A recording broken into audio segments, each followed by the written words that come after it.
Auction में Delhi Capitals इस season के बाद क्या बड़े डिसीजंस लेती है, कौन से प्लेयर्स को जाने देती है, उस पर चर्चा करते हैं। Big question answered bye new AI mode in Google search में। मैं सबसे पहले ये सवाल new AI mode in Google search से पूछती हूँ और फिर मैं आपकी तरफ आती हूँ।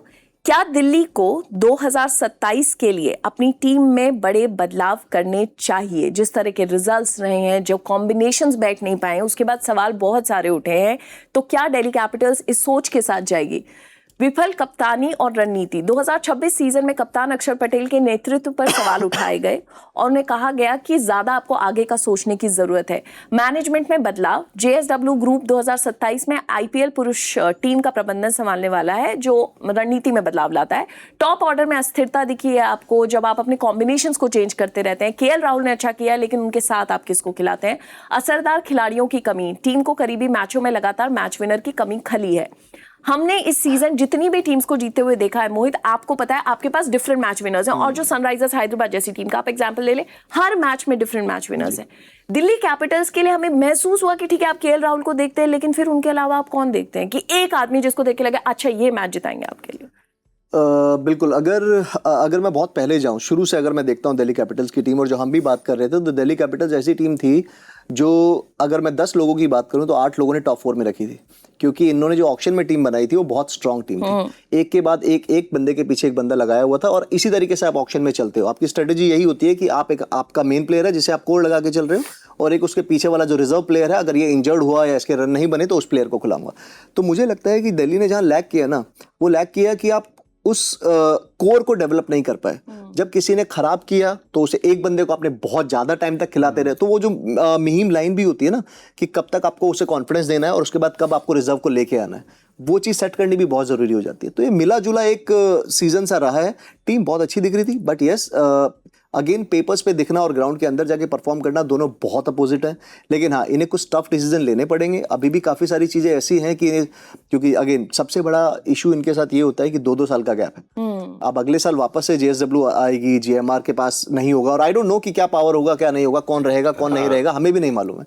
तो किस तरीके से वो लोग सोचते हैं, किस तरीके से एक सेंटर लाइन में आते हैं, वो सबसे बड़ा पॉइंट रहेगा इन दोनों के लिए। जी, ये इन्होंने एक बढ़िया चीज़ है। पेपर में आपकी टीम तगड़ी लग सकती है, लेकिन मैदान में आप क्या करते हो वो इंपॉर्टेंट चीज रहती है। मुंबई इंडियंस की टीम पे देखिए, अगर आप पेपर में देखो तो कोई ऐसे नहीं मैच में नहीं, सबके मुझे लगता है कि सबने कहा होगा कि टॉप 4 में आएंगे, लेकिन कहाँ है, पहले एलिमिनेट हो गए। तो देखिए, मैदान में जो आप करते हो ना, वो सबसे इंपॉर्टेंट चीज होती है। और दिल्ली के लिए सबसे बड़ा इशू ये भी रहा है, जो ये सीजन से पहले सोच रहे थे ना भाजी कि ये मेरा मेन प्लेयर है, कि ये वो 6 बंदों के कोर के अंदर आता है और ये अनकैप्ड है, या ये इंडिया के लिए कम खेला है, ये बंदा मेरे को अच्छा करके देगा, क्योंकि फ्रेंचाइजी क्रिकेट में पीछे काफी अच्छा करता हुआ है। वो टोटली फ्लॉप हो गए सारे के सारे।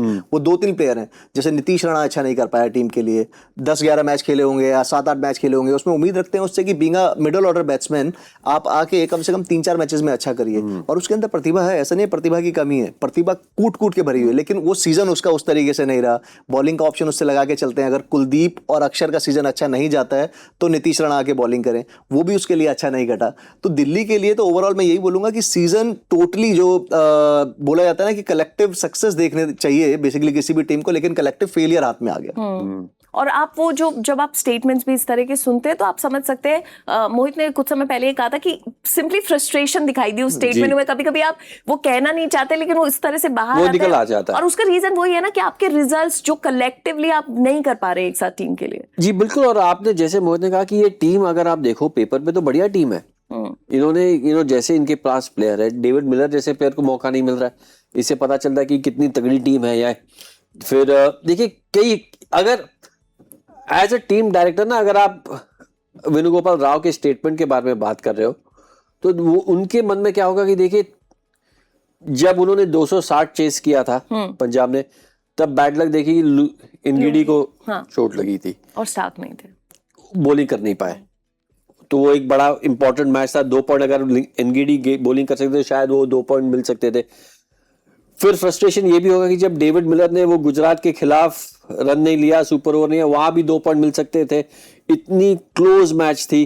तो अगर ये 2 पॉइंट आप ऐड कर लो, 4 पॉइंट, तो अगर ये 4 पॉइंट आप इनके टैली पे ऐड कर लो ना, तो ये अब टॉप 4 के लिए कोशिश कर रहे होंगे, टॉप 2 के लिए कोशिश कर रहे होंगे, तो ये फ्रस्ट्रेशन भी आ जाता है। तो कभी कभी ये फ्रस्ट्रेशन बाहर निकल आ जाता है। देखिए, और मैनेजमेंट की अगर प्रिपरेशन की बात करें जो अभी हो भी रही थी, दिल्ली ने अपनी तरफ से सब कुछ किया है यार। आप कोशिश करते हैं जब आप ऑक्शन में जाते हैं कि आप उन प्लेयर्स को लें ऑक्शन में, उन प्लेयर्स को खरीदा जाए, भले वो डोमेस्टिक हो या इंटरनेशनल हो या ओवरसीज हो, जो करंट फॉर्म में हो, जो उस टाइम करंट सिनारियो में अच्छा क्रिकेट खेल रहा हो। अगर आप इनकी वापस से स्क्वाड भी देखेंगे ना, जो इन्होंने नए प्लेयर उठाए हैं, आकिब नबी फर्स्ट क्लास क्रिकेट में सब कुछ अच्छा, बढ़िया सीजन रहा, टॉप क्लास फॉर्म। उसके पीछे सिर्फ अकेली वो नहीं गई है कि दिल्ली कैपिटल्स गई है। आप पथुम निशंका को उठा लो, पथुम निशंका का पिछला वर्ल्ड कप पूरा अच्छा गया। उससे पहले जब ये ILT के लिए इसी टीम के लिए खेल रहे थे, दिल्ली की टीम के लिए खेल रहे थे वहां पे, सॉरी जो भी इनका GMR के जो ओनर है उन्हीं की टीम के लिए खेल रहे थे। उनके लिए बहुत कमाल की बैटिंग करी, वहां बहुत अच्छे रन बनाए। समीर रिजवी अच्छी फॉर्म में था, वो अच्छे रन बना रहा था। ट्रिस्टन स्टब्स साउथ अफ्रीका के लिए अच्छे रन बना के आ रहे थे। नीतीश राणा अच्छे रन बना के आ रहे थे डोमेस्टिक में। तो सारे प्लेयर वो हैं जो अच्छा करते हुए आ रहे हैं। लेकिन अगेन हुआ क्या कि IPL में आने के बाद वो इकट्ठा ही सारे के सारे फ्लॉप हो गए। आप अक्षर को उठा लीजिए, अक्षर कुलदीप दोनों का वर्ल्ड कप कितना अच्छा गया। अब दोनों अगर इकट्ठे आके अगर फ्लॉप हो जाएंगे, अक्षर की बैटिंग नहीं चली, कुलदीप की बॉलिंग नहीं चली, अक्षर ने बॉलिंग से अकेला परफॉर्म किया, तो एक स्पिनर अगर आपका बच जाता है, पिछले 7 से 8 साल से ये दोनों दिल्ली की टीम को चला रहे हैं स्पिन में। अगर बीच में देखेंगे आप इनका कलेक्टिव, अगर आप इकोनॉमी भी उठाएंगे ना, तो 8 से ऊपर गया नहीं है इन 7 साल के अंदर। तो अगर इन दोनों में से किसी भी एक बंदे का फ्लॉप हो जाता है तो आपके पास तीसरा ऑप्शन है नहीं स्पिन डलवाने के लिए। ये देखिए, मैं हेमंत बदानी और वेणुगोपाल राव को जानता हूँ, बड़े मेहनती है। मैंने इनको IPL में देखा है, मैंने इनको IL T20 में देखा है। जिस तरह से वो मेहनत करते हैं प्लेयर्स के साथ, on the field, of the field, बड़े मेहनती है। तो जब परफॉर्मेंस नहीं होता है, जब रिजल्ट्स आपके पक्ष में नहीं आते, तो आपको थोड़ा सा वो डिसअपॉइंटमेंट हो ही जाता है। एग्जैक्टली यही रही है दिल्ली कैपिटल्स की सीजन अनफॉर्चुनेट कहानी, और फैंस के लिए एंड प्लेयर्स के लिए दोनों के लिए बहुत डिसअपॉइंटिंग होता है। लेकिन इसी तरह के अगर आपके जहन में भी कोई सवाल है तो आप भी एक्सप्लोर कर सकते हैं the new AI mode in Google search. ये था हमारा big question answered bye new AI mode in Google search.